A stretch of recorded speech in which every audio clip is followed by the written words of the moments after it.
डेरा इस्माइल खान हमले जो master mind ऐं 7 सहूलतकारनि समेत 9 दहशतगर्द गिरफ़्तार।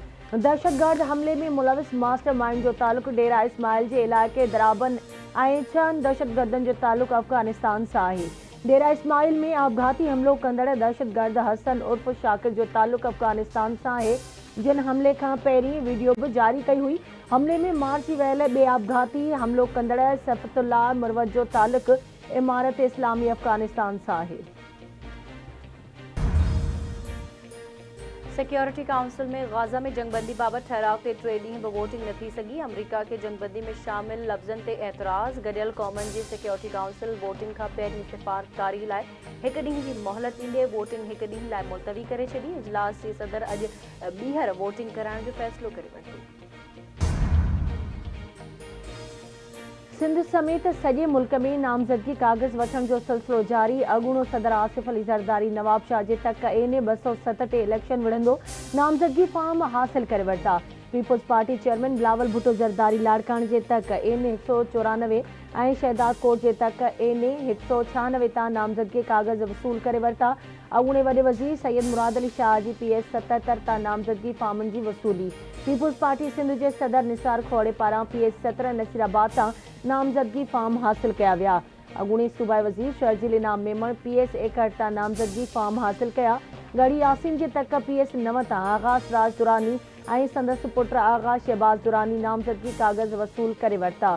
शहदाद कोट जे सूबाई तक PS 14 तां मीर नादर मक्सी पारां नामज़दगी फॉर्म वरिता विया।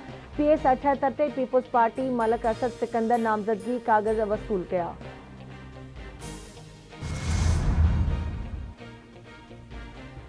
जैकबाबाद जे तक एने 190 लाइ PPG एजाज़ हुसैन जखरानी ऐं मोहम्मद मियां सूमरो फॉर्म्स वसूल कया। थुले जे PS 2 ते PPG डॉक्टर सोहराब सरकी समेत 44 उम्मीदवारनि फॉर्म हासिल कया। खैरपुर जे तक एने 204 ते PPG पीर फज़ल शाह ऐं GDA जे सदरुद्दीन शाह राशिदी फॉर्म वसूल कयो। कासमाबाद जे तक PS 60 तां 70 उम्मीदवारनि फॉर्म वसूल करे वरिता। PPG जो जाम खान शोरो क़ौमी अवामी तहरीक जो अयाज़ लतीफ़ परीजो ऐं ॿिया शामिल। कंदकोट जे सूबाई तक ते PS 5 ते आबिद खान सुंदराणी, राशिद महमूद सूमरो ऐं तेगो खान तेगाणी समेत 20 उम्मीदवारनि फॉर्म वसूल कया।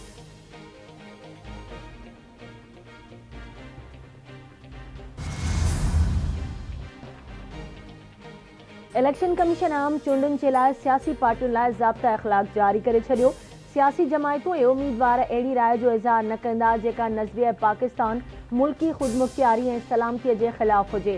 सियासी पार्टियूं अहिड़ी राय जो भी इज़हार न कंदियूं जंहिंसां अदलिया या फ़ौज जी शोहरत के नुक़सान पहुचे। इलेक्शन कमीशन जी पधराई ECP जो चवणु आहे त उम्मीदवारनि जे चूंड जे वक़्तु औरतुनि जे 5% नुमाइंदगी खे यकीनी बणाए वञे।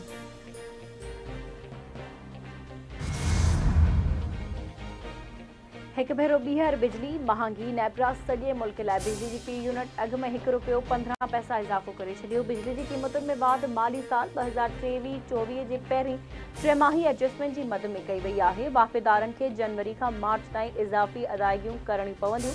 नेपरा मूजिबि बिजली क़ीमतुनि में इज़ाफ़े जो फ़ैसिलो के इलेक्ट्रिक जे वाफ़ेदारनि मथां बि हूंदो। बिजली वाफ़ेदारनि ते 22 अरब 29 करोड़ 70 लख रुपयनि जो इज़ाफ़ी बार पवंदो।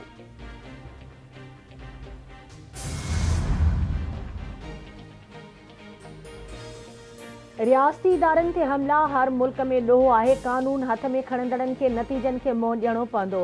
कुझु माण्हू सियासी एहतजाज चाहिनि था, सियासी रवैयनि ते ॻाल्हियूं नथा करणु चाहिनि। निगरान वज़ीर आज़म जी सवाबी में शागिर्दनि सां ॻाल्हि ॿोल। संदसि चवणु आहे त मुआशरे में मुख़्तलिफ़ तबक़नि में टकराव ग़लति आहे। असां सभु मुल्क जे नज़रियाती सरहदुनि जा मुहाफ़िज़ आहियूं। जमहूरियत ऐं हुकुम जो जाइज़ो कारकर्दगी जी बुनियाद ते हुअणु घुरिजे।